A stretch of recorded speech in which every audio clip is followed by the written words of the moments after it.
Thank you for joining me, everyone. Van Jones versus Alex Jones. Van Jones is a contributor to CNN, the author of many books, a talk show host. He's everywhere in the liberal media. He's the go-to guy. I mean, he's very popular in in the media outlets. And Alex Jones, the host of the Alex Jones Show on Infowars.com, recently banned by Facebook, Google, Apple, and some of the other subsidiary groups like Stitcher and not Podomatic, but Spotify and others, because he's been referred to as a conspiracy monger. So Van Jones, he webbed conspiracy theories about 9/11, linking it to President George Bush.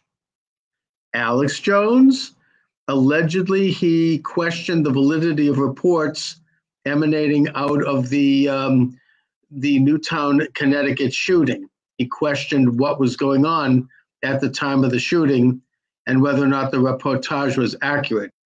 According to Alex Jones, he did not deny that the shooting had taken place.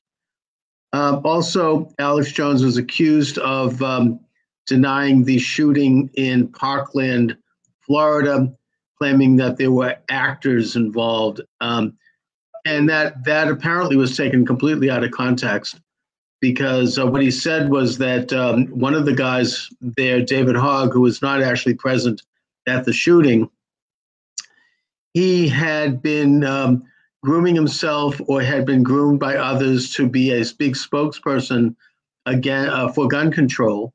And that after the shooting, he was sponsored by an organization that had funding from George Soros to do a national public relations tour advocating more gun control as a reaction to the Parkland shooting. So he referred to this particular individual, David Hogg, one of the students, as an actor. Now, that's his opinion, and he's a right to it. Whether he's right or not, that should be and ought to be debated. But I bring this up only because I'm illustrating a point here. Van Jones, who has advocated really questionable conspiracy theories about 9/11, he's given a pass. Alex Jones, not given a pass. He is being censored by the news. Now, Alex Jones has been said to be quoted as a, quote, right-wing guy. I don't know, there's been accusations he might have affiliations with right-wing groups, without them being named, apparently. Van Jones, member of the Communist Party. Now, this was brought up after he had been appointed a quote-unquote czar of the environment by President Barack Obama, by Glenn Beck. And it resulted in Van Jones having to step down from that position, which didn't hurt him at all in left circles. And in fact, he became almost a hero, delivering the keynote address at Netroots Nation, which is this very ultra-left annual conclave. And he was on my program at the time, along with Patrick O'Heffernan, my former liberal co-host, who knows Van Jones. And I asked him point blank, was he a member of the Communist Party? Was Glenn Beck wrong? And he acknowledged that he was. I mean, this is on tape. It's on record. It's in my archives. He acknowledged that he was a member of the Communist Party, and I asked him about that. Did he disavow it? And he really didn't. What he said was that it was, quote, a youthful indiscretion, unquote.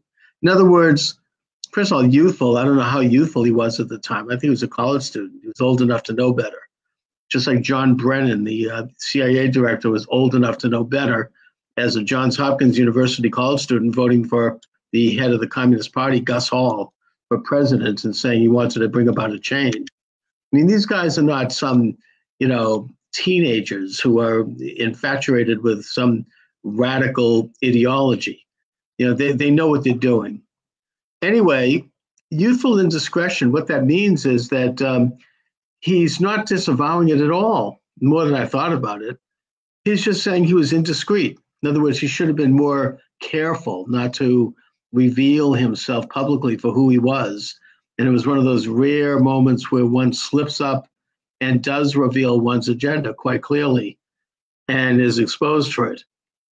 But I bring this up only because Van Jones is not being censored. Van Jones is out there doing interviews. He's got a slick website. He's a great personality. By the way, I've invited him on this podcast. And he's not harmed by it, whereas Alex Jones is under full-bore assault by what he accurately, I think, describes, and President Trump describes as the deep state. And by the way, Alex Jones in a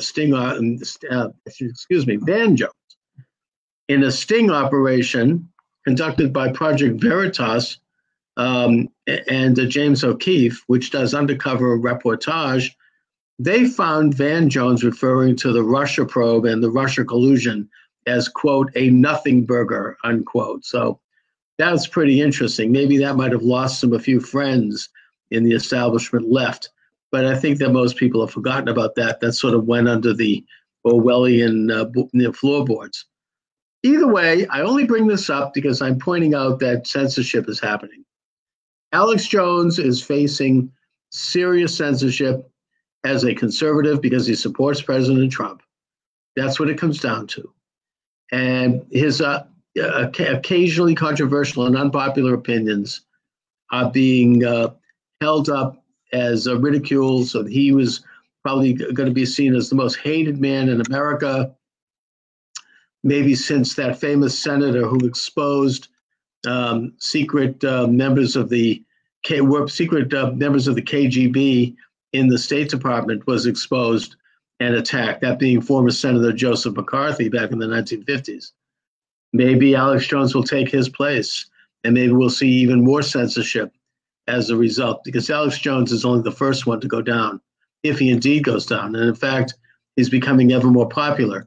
I never really listened to Alex Jones, and I never paid much attention until this story broke. Now I do listen. I have his app, which I recommend all of you get, Infowars.com, and he's great. He's doing a great job. I'm not saying I agree with everything he says. I don't agree with anything anyone he says. But he's exercising his free speech.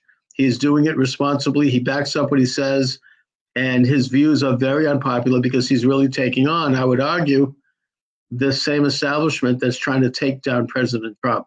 So, let's remember when we hear Alex Jones attacked for being a conspiracy theorist. Let's remember Van Jones and his conspiracy theories about 9/11, which were much worse.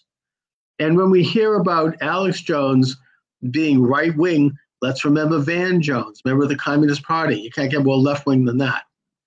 Anyway, so those are my thoughts. Check out my books, of course, available on Amazon. Chuck Morse. Have a good day, everybody.